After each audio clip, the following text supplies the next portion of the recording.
There was a time in America when a handful of people controlled more wealth than most of the country combined.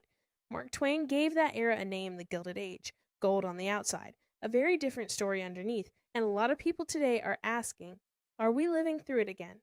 Gilded Age 2.0, same playbook, new players. We're not here to tell you what to think. We're here to pull the facts out of the file and let you decide. Let's take a look at this quick video to get more understanding. You're listening to the Alma Archive Room. Imagine a house that measures 38,000 square feet, preloaded with curated fine art, a fleet of classic cars, and a 40-seat theater. This property in Bel Air, fittingly named Billionaire, recently hit the market for $250 million. This level of extreme wealth has a clear historical precedent. In the 1890s, the Vanderbilt family built the Breakers, a palatial 70-room estate in Rhode Island that served as the era's benchmark for opulence. This chart displays the economic engines that made these estates possible. Between 1860 and 1900, U.S. factory output grew by nearly 600%. In recent decades, the American digital economy has experienced a similarly steep trajectory. At the core of both booms is a specific material. In the late 19th century, steel provided the physical skeleton for the transcontinental railroad and the skyscraper. Today, the silicon chip serves as the foundation for the digital economy. These identical economic conditions created a similar class of innovator titans. The 1880s gave us figures like Andrew Carnegie and John D. Rockefeller, while our era produced tech executives like Steve Jobs and Elon Musk. The writer Mark Twain described his era as gilded. Like a piece of jewelry, it appeared brilliant on the surface, while beneath a thin veneer of gold lay cold black iron. Today, historians are observing our modern economy and noting that same deceptive coating. The defining feature of a Gilded Age is a paradox.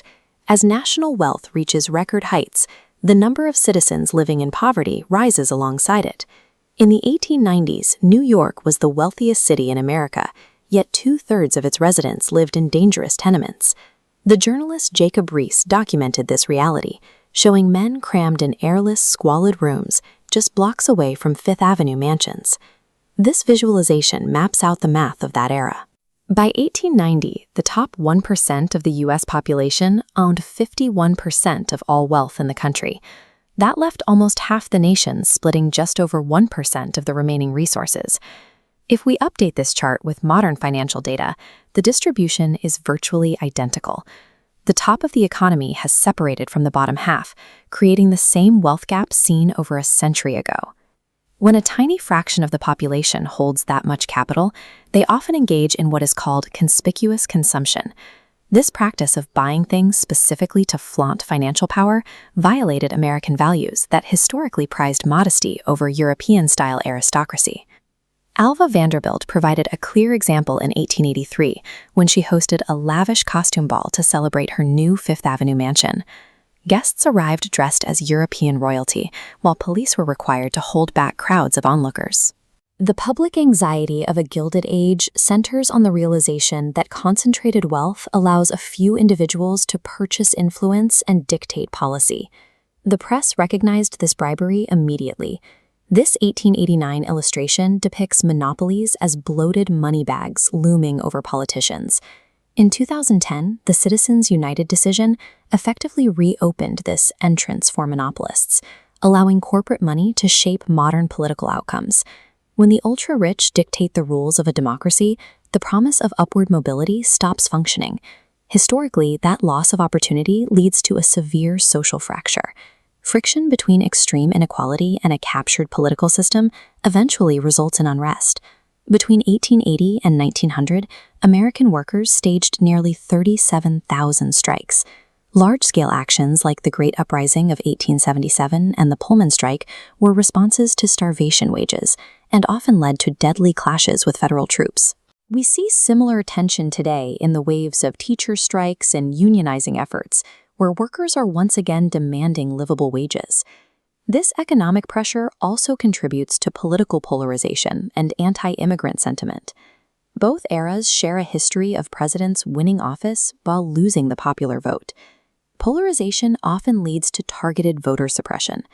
After the Civil War, lawmakers used poll taxes and literacy tests to disenfranchise minorities and maintain their own political power. Similar objectives are pursued through gerrymandering, the purging of voter rolls, and strict voter ID laws.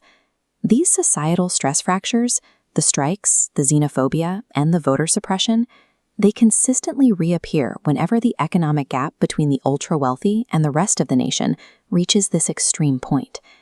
Evidence of a second Gilded Age offers a glimpse into what typically follows such a period. The friction of the late 19th century led directly to the Progressive Era. From 1900 to 1920, the United States underwent a period of sustained and significant reform. Public pressure forced the government to act. Lawmakers implemented workplace safety standards, created the federal income tax, and broke up massive industrial monopolies. This movement also led to the expansion of democratic rights, making the political process more accessible and granting women the right to vote. History follows no set script. A second progressive era is not a certain outcome simply because our economic conditions match those of the 1890s. Recognizing Gilded Age 2.0 places our current era in a specific historical context.